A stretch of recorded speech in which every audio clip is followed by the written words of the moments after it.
Hello सबैजनालाई नमस्ते है। अब आज चाहिँ म हजुरहरूलाई चाहिँ अब अनलाइन डिम्याट अकाउन्ट कसरी खोल्ने भनेर सिकाउँछु होइन।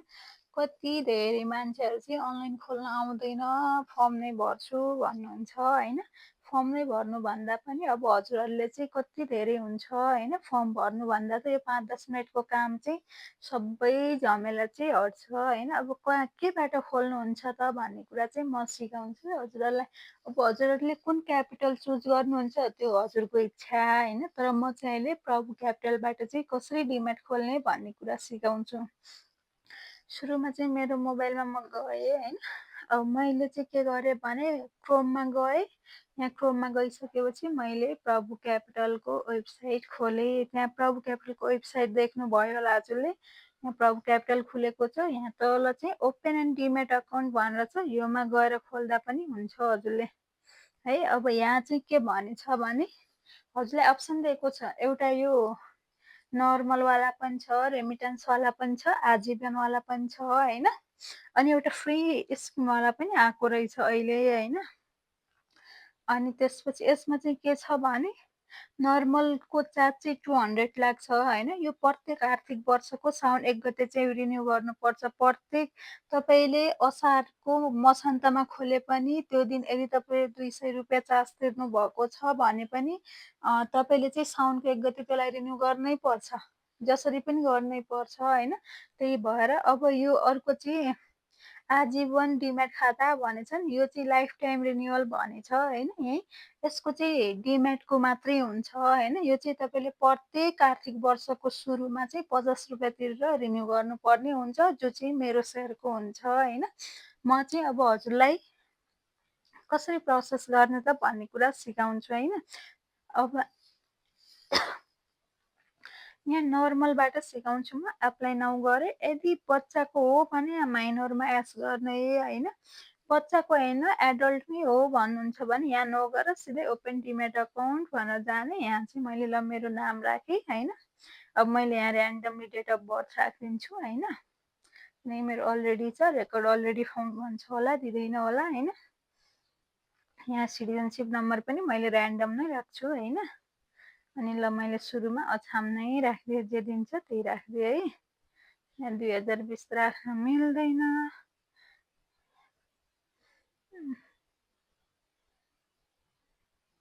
मैले चाहिँ यहाँ ऱ्यान्डम डेट चाहिँ राखिदिएँ होइन। अब नेक्स्ट गर्ने। यहाँ चाहिँ छुटेछ नेपाली गर्ने। यहाँ सबै अटो देखाउँछ, नत्र दिँदैन। यहाँ चाहिँ अब मोबाइल नम्बर राख्ने होइन। अब यहाँ ठिक छ, यहाँ चाहिँ मैले मेरो जिमेल आइडी राखेँ होइन। यहाँ चाहिँ बागमती नै राखिदिएँ। अब काठमाडौँ राखिदिन्छु होइन। यहाँ पनि काठमाडौँ महानगरपालिका राखिदिन्छु। यो चाहिँ नायता अनुसारको राख्ने हो है। अनि यहाँ टोल चाहिँ कम्पलसरी नै राख्नुपर्ने हुन्छ।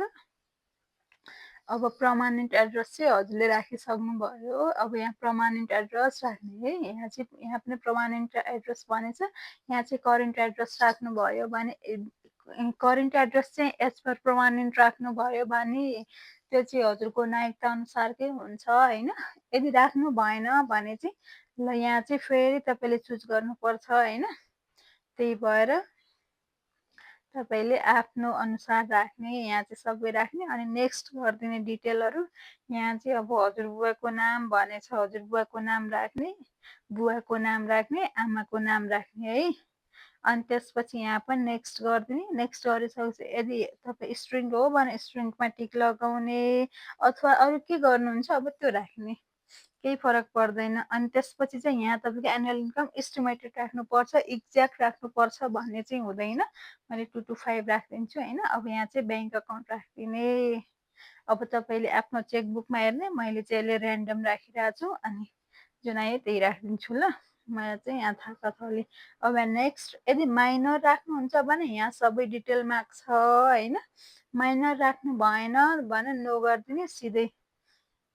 सरी माइनर भनिरहेको छु, के अरे नोमिनी। नोमिनी भनेको अब मेरो मैले कसैलाई नोमिनी राख्नुको मतलब के हुन्छ भने मेरो डेथ पछि, मेरो मृत्यु पछि चाहिँ अब मेरो जति पनि सेयरहरू छ त्यो चाहिँ उसले पाओस् भनेर चाहिँ राख्छन् होइन।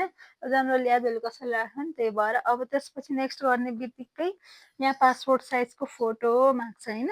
यहाँ अब यहाँनिर चाहिँ तपाईँले चुज ग्यालरीमा गएर चुज फाइलमा गएर चाहिँ तपाईँको फोटो चाहिँ ग्यालरीमा सेभ गरेर राख्नुपर्छ होइन।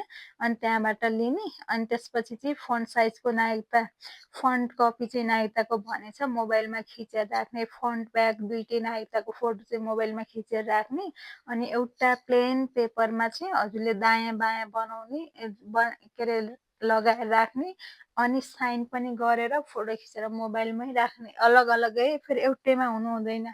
अनि तपाईँको नागरिकता अनुसारको तपाईँले फोटो खिचेर यहाँ अपलोड गर्ने, त्यो पनि त्यो गरेर राख्ने ग्यालरीमा। अब यहाँ ड्र द लोकेसन म्याप भनेको छ होइन। अनि तपाईँले त्यही प्लेन पेपरमा चाहिँ एउटा लोकेसन बनाउने, आफू बस्ने ठाउँको, आफू सबैले चिने जाने ठाउँदेखि आफू बस्ने ठाउँ नजिक कुनै स्कुल, मन्दिरहरू, त्यस्तो रेस्टुरेन्टहरू, कुनै किराना पसलहरू, वार्ड अफिसहरू, नगरपालिकाको अफिसहरू के छ अब त्यो देखाउने होइन। अनि त्यही अनुसार चाहिँ यहाँ घर देखाएर घर नम्बर थाहा छ भने राम्रो, होइन भने हाउस देखाएर लोकेसन एड गर्ने, अनि नेक्स्ट गर्ने होइन। त्यहाँ चाहिँ तपाईँको एकचोटि सर्ट र डिटेलहरू आउँछ होइन। हो त्यो डिटेलहरू राखिसकेपछि रेफरेन्स नम्बर आउँछ कि हजुरलाई, रेफरेन्स नम्बर चाहिँ लास्टमा आउँछ। त्योभन्दा अगाडि चाहिँ त्यहाँ सबै एग्री गरेर चाहिँ सबमिट गर्नुपर्छ। सबमिट गरेपछि त्यहाँ ई सेवा, खल्ती, आइएमई पे अनि कनेक्ट आइपिएसको अप्सन देखाउँछ। तपाईँले चाहिँ त्यहाँबाट अब कति अमाउन्ट 999 को तिर्नु भएको छ भने त्यो आजीवन खोल्नु भएको छ भने त्यही अनुसार पेमेन्ट गर्ने, नर्मल खोल्नु भएको छ भने पनि त्यही अनुसार पेमेन्ट गर्ने, 200 पेमेन्ट गर्ने होइन। अनि त्यो पेमेन्ट गरिसकेपछि तपाईँलाई एउटा रेफरेन्स नम्बर चाहिँ इमेलमा आउँछ। हो त्यो कुरा चाहिँ इमेलमा आइसकेपछि त्यसपछि चाहिँ त्यसले त्यही बेला सबमिट गर्ने बित्तिकै हजुरलाई चाहिँ त्यो केवाइसी भेरिफिकेसनको अप्सन पनि दिन्छ।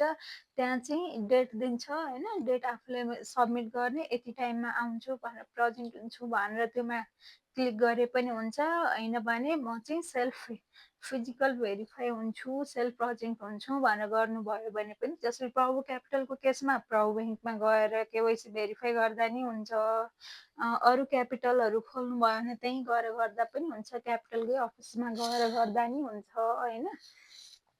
अनि अर्को कुरा, यो अहिले चाहिँ पेमेन्ट नगर्दासम्म चाहिँ केवाइसी भेरिफाई गर्न दिँदैन है। जसरी तपाईँले पहिला पहिला चाहिँ के हुन्छ भने पेमेन्ट नगरी पनि केवाइसी भेरिफाई गर्न मिल्थ्यो होइन। अहिले चाहिँ पेमेन्ट कम्पलसरी नै गरेछ प्रभु क्यापिटलले। पेमेन्ट गरिसकेपछि मात्रै अनि तपाईँहरूले चाहिँ केवाइसी भेरिफाई गर्नलाई नागरिकता लिएर जानुभयो भने हुन्छ। अनि त्यसपछि त्यो केवाइसी भेरिफाई भइसकेपछि तपाईँको डिम्याट अकाउन्ट खुल्छ। त्यो चाहिँ तपाईँलाई इमेलमा जान्छ। त्यो इमेलमा गइसकेपछि बिओआइडीहरू सबै आउँछ। डिपिआइडी, क्लाइन्ट आइडी भनेकै बिओआइडी हो। अनि त्यो चाहिँ तपाईँलाई इमेलमा गइसकेपछि तपाईँले चाहिँ अब जुन ब्याङ्कमा खाता छ त्यो ब्याङ्कमा गएर चाहिँ तपाईँले सिआरएन नम्बर लिनुपर्ने हुन्छ। सिआरएन रजिस्ट्रेसनको फर्म हुन्छ, त्यो फर्म भरेर सिआरएन नम्बर लिन पाउन सक्नुहुन्छ है। त्यति मात्रै हो। त्यसपछि तपाईँले चाहिँ आइपीहरू सबै अप्लाई गर्न पाउनुहुन्छ। यति नै हो डिम्याटको प्रोसेस, केही पनि छैन। सजिलो छ, 5 मिनटको काम पनि होइन। अनलाइन भएर सुई सुई सुई गर्दा पनि हुन्छ है। ल थ्याङ्क यू।